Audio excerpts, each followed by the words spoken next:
আমরা কালকে রাত্রিরে মানে এই 6:30 নাগাদ যখন এসে পৌঁছালাম ঝান্ডিতে, তখন বুঝতে পারিনি যে বাইরের প্রকৃতিটা এত সুন্দর।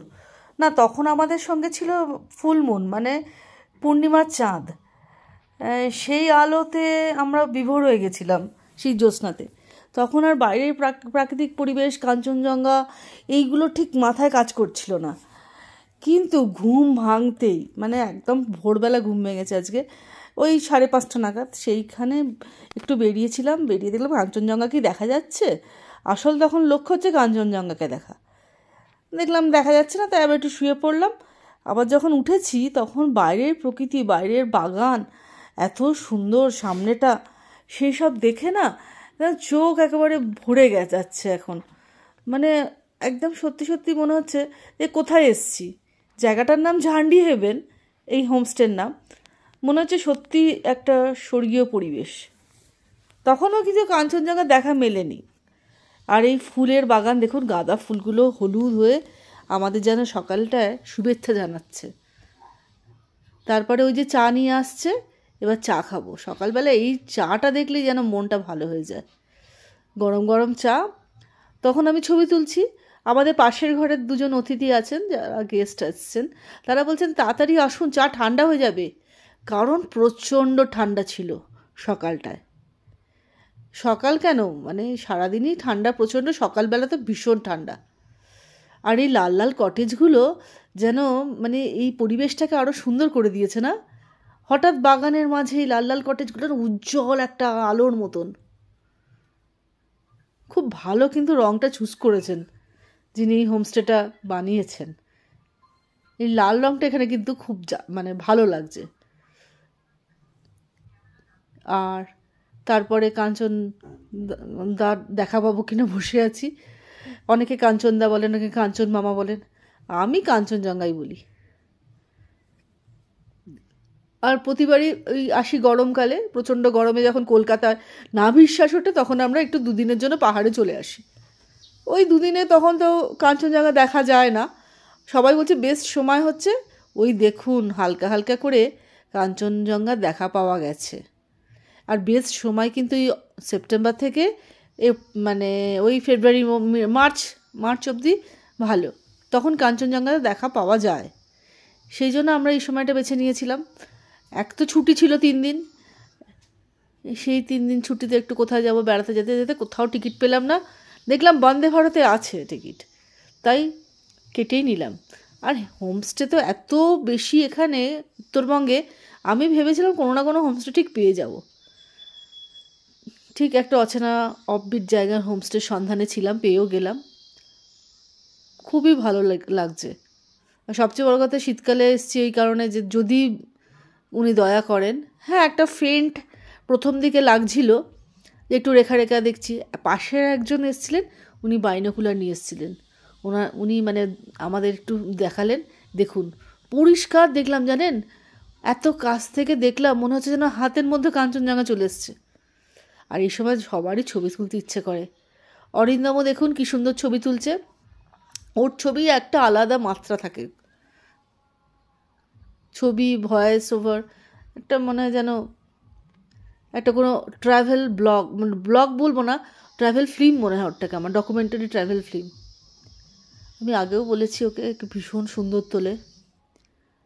আর আমি আমার খেয়ালে তুলে যাই, আমার প্রকৃতি ভাল লাগছে, আমি তুলছি। আমি নতুন ক্যামেরা কিনেছি জানেন এখানে আসবো বলে। সেই ক্যামেরাটা দেখি কেমন জাস্টিস করলো কি না, আপনারাই বলবেন কেমন তুললাম। দূর থেকে কটেজটা অপূর্ব লাগছে। বারবার বারবার বলছি, কারোর হয়তো লাল রঙটা এখানে বলবেন খুব উগ্র, কিন্তু আমার কিন্তু লাল রঙটা এখানে মনে হচ্ছে কোনো লাল ফুল ফুটে আছে যেন কটেজগুলো। একটু চেয়ার নিয়ে ভাবলাম যে দুজনে একটু গল্প করি, তাই বসলাম একটু, সকালটাকে উপভোগ করলাম দুজনে মিলে। কী আর কথা, এখন দৈনন্দিন কেমন কাটছে। আমাদের ছেলে তো এখন কলকাতায়, ও তো আসেনি, ডিউটি থাকে বলে, ওর কথা ভাবছিলাম। আর কাঞ্চনজঙ্ঘা দেখা পেয়ে দুজনেই খুব খুশি। আমরা বলছিলাম যে এতদিনের আশা আমাদের সার্থক হলো। আর দেখুন ও ঠান্ডায় কিন্তু কিছু পরে না, জানেন, গায়ে কিচ্ছু দেয় না। এটাই একমাত্র আমার অভিযোগ থাকে, একটু কাশে, কিন্তু একটু যদি ঠান্ডায় কিছু পরতো গরম জামা কাপড় আমি নিশ্চিন্ত হতাম। যেখানে আমি দুটো চাপিয়েছি সেখানেও একটাও নয়। রোদ উঠেছে, বেশ ঝলমল করছে সবুজ গাছপালাগুলো দেখুন। সবকটা ঘরেই কিন্তু লোক ছিল জানেন, 7টা কটেজেই লোক আছে। না, একটা কটেজ ওনারা নিজেদের জন্য রেখেছেন, কিন্তু 6টা কটেজেই লোক ছিল, গেস্টরা ছিল আর কি। তখন প্রায় ব্রেকফাস্ট হয়নি, 8:30, তখনও উনি আছেন, কিন্তু উনি আছেন আমাদের মাঝে, দেখা দিয়ে যাচ্ছেন। কিন্তু দেখুন আবার চৌবাচ্চা কয়েকটা মাছও রয়েছে। বেশ অন্যরকম একটা গ্রাম্য পরিবেশ লাগছে জানেন তো। সত্যি তো গ্রামই উত্তরবঙ্গের এটা একটি, কোনো অংশে কিন্তু কম নয় সৌন্দর্য। গ্রামের সৌন্দর্য যেরকম হয়, সত্যি আমরা শহরের মানুষ না, মাঝে মাঝে এরকম নিরিবিলি শান্ত পরিবেশ, পাখির ডাক, হ্যাঁ, একটা নির্ভেজাল ছুটি খুঁজি। কিন্তু সেই এই খুঁজতে খুঁজতেই এইখানে বেরিয়ে আসি 2 দিন করে। মনটাও একটা ভালো লাগা নিয়ে ফিরি, এটাকেই অক্সিজেন বলতে পারেন। এটা যখন নিয়ে ফিরি তখন আমাদের কাজে আবার ভালো করে মন দিতে পারি। বেশ কয়েক মাস ভালো মন আসে। বলতে বলতে সকালে চলে এসছে পুরি, সাদা আলুর তরকারি আর বোঁদেটা জানেন তো ওনারা ঘরেই বানান, মানে এখানেই তৈরি, ইনহাউস বোঁদে। সাদা আলু চচ্চড়ি আর লুচি, মানে একটু পুরি জাতীয়, তার স্বাদ খুব ভালো ছিল, আর সেরকম ছিল বোঁদের স্বাদ। ঠান্ডার মধ্যে চান টান করে প্রকৃতির মাঝে বসে আছি, খুবই সুন্দর লাগছে। এখন আর কাঞ্চনজঙ্ঘা দেখা যাচ্ছে না, ওই দিক থেকে দেখা যায়, এই রেঞ্জটা জায়গাটা দেখা যাচ্ছে না তো। তাও আমার এই জায়গাটাতে বসে থাকতে খুব ভালো লাগছে। হয়ে গেল আজকের দিনটা কেটে গেলে, কালকের দিনটা থেকে এই ঝান্ডি হেভেন থেকে বিদায়। কত ভেবেছি এইখানে আসবো, এই ঘরগুলোর সামনে ছবি তুলবো, তাড়াতাড়ি চলে যায় না সময়টা। এসে গেলে খুব তাড়াতাড়ি সময়টা চলে যায়। ওই আসবে আনন্দটাই বেশি ভালো লাগে। আমাদের ঘরের ছবিটা দেখুন কেমন ছিল। শোয়ার জায়গা, এখানে একটা বসার জিনিস রাখার টেবিল, ওখানে ওয়ার্ড্রপ, আর এখানে ইলেকট্রিক কেটেল আছে, আর ড্রেসিং টেবিল আছে। এই হচ্ছে ঘরের অ্যাম্বিয়েন্স পরিবেশ। আর দরজা জানলা খুললেই এখানে বাগান, আর ওইখান থেকে দেখা যায় কাঞ্চনজঙ্ঘা।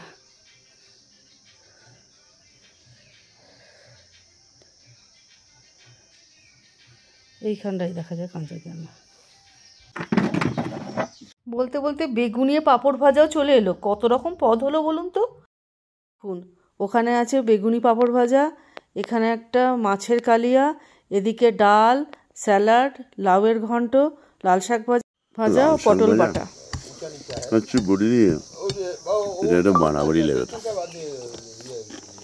এটা বাড়াবাড়ি, আর পটল বাটাটা বাড়াবাড়ি না। পটল বাটা তো সাংঘাতিক হবে, আমার মুখে লেগে থাকবে চিরকাল। আমরা তখন তাড়িয়ে তাড়িয়ে এই বাঙালি খাবার, মানে পঞ্চব্যঞ্জনের খাবার উপভোগ করতে লাগলাম। বিশেষ করে এনাদের পটল বাটা তো অনবদ্য। মনে হচ্ছে তাই, এরকম খাবারের বেলা চিনে বেড়ে যায়, তার মধ্যে যদি একটু হাঁটাহাঁটি করে আসা হয় খাওয়ার আগে, ভাত খেয়েও ভালো করে। বাহ,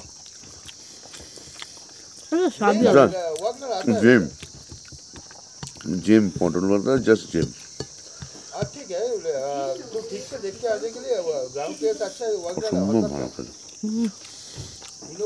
তোমার ভালো লাগছে? লাউ বাটা তো খাইনি জীবনে, পটল বাটা খেয়ে মুগ্ধ হয়ে গেছি। আমার এই স্বাদ চিরকাল মনে থাকবে। লাল শাক বড়ি দিয়ে খেয়েছি, বাড়িতেও হয়, কিন্তু পটল বাটাই প্রথম খেলাম।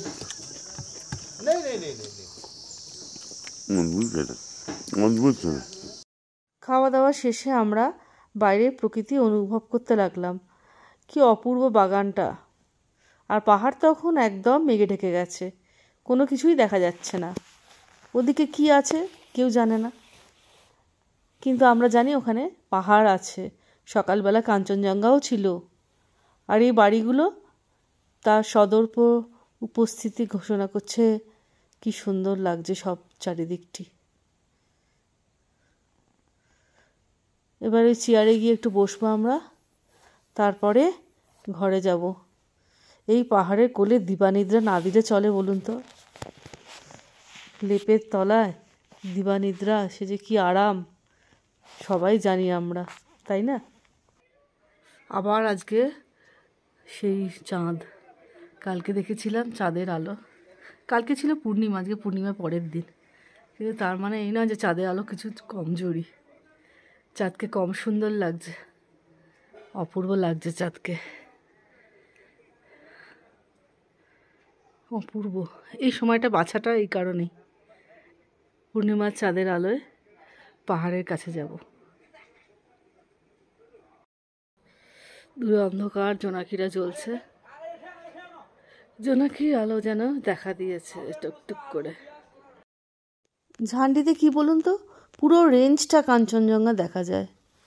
আকাশ পরিষ্কার থাকলে এই 6টা থেকে আপনি 8টা অবধি, এই নভেম্বর থেকে ফেব্রুয়ারি অবধি আপনি কাঞ্চনজঙ্ঘা দেখতে পাবেন, এইটুকু অন্তত বলা যায়। আমরা তো 2 দিনই পেয়েছি, পুরো রেঞ্জটা অপূর্ব লাগে। বেশি সকাল এখন, আকাশ পরিষ্কার এই সময় থাকে সাধারণত ভোরের দিকটায়, তাই ওনাকে দেখা যায়।